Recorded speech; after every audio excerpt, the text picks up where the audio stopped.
وسلامتي دمان umada Soomaaliyeed waxa weeye waxaan ku bilaabayaa su'aashaad i weydiisay su'aalaha maanta halkan iga weydiisay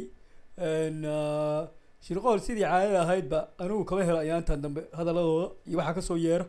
kaligiin ma aha shabakado badan iyo TV badan waxa jira oo sidaa u qayqaylo badan oo aad moodidin ma aragtay cunaha la haysto oo Cabdullaahi lagu waalay waanu bedelay systemkii aanu dawladda u dhaqi jiray muxuu ahaayay to waxaanu ka dhignay meel cusub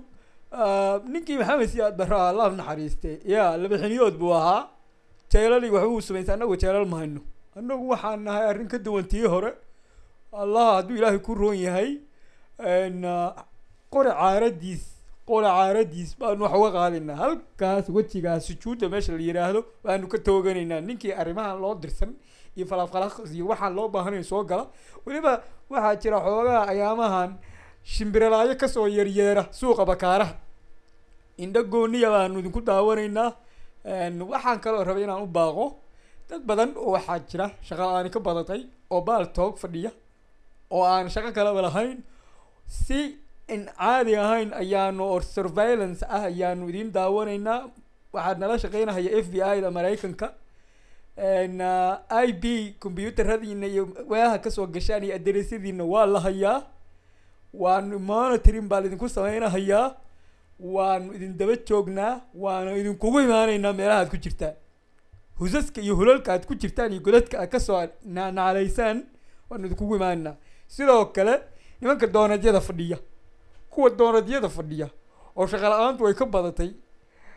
ha isku dayina mar raba inaad ka hadashaan dawladda tan sababta oo ah shaqaanu idin yeelaynaa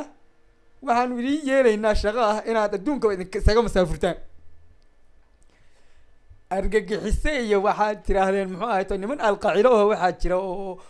cay meelaha ka bilaabay ayaanta tan sida Mareykanka oo isaga dhaafay oo uusan gaari waayay baad aragtay idinku moodaan nimanka argagixisada laftigooda aanu ka argagixinaynaa annaga argagixiso ku ridayna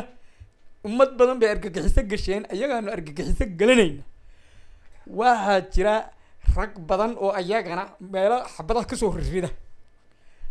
nin alla ninkiis waa ogtiin ayaamahan dambe Muqdisho waxa ka dhacaya laba askari oo Ethiopian loo dirahaya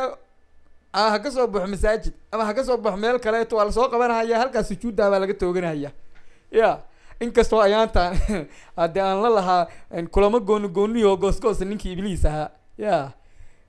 Ibliis baa ayaanta iga cuudu bilaysan asaga ku cuudu bilaysan jiray marka sheekadu